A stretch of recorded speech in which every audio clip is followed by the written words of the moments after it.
language is one of the important elements.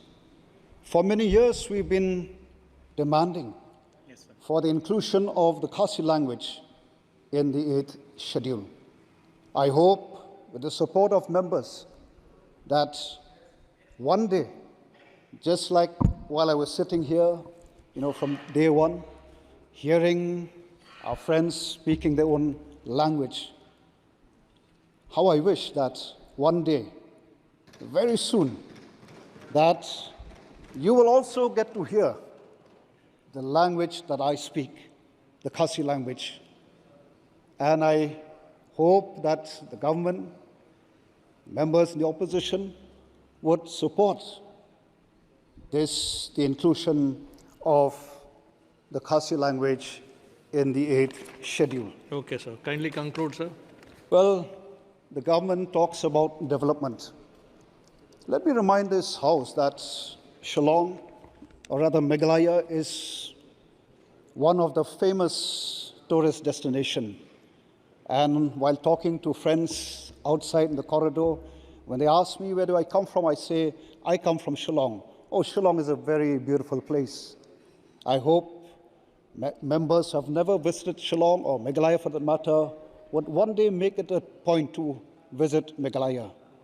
But the sad part is that Meghalaya is now almost 52 years old. Unfortunately, till today, well, we have an airport, but an airport which is not where big planes cannot land. Even though the fact remains that Shillong, or rather Meghalaya, tourism has so much potential. Thank you, sir. Please continue. Let me finish, sir. This is my maiden speech. I'll just take a few more points.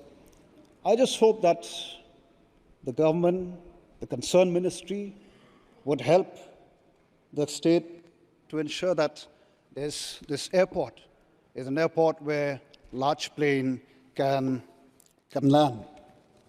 And finally, sir, we've been talking a lot about the leakage, the exams.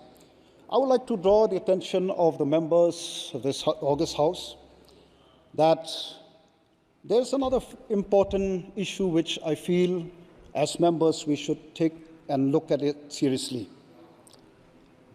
While designing a policy, like the CET NEET for our youth, what I want to say here, sir, is that before we come up with such policy, I think it's very important to ensure that the centers are adequate, or the adequacy of the test center.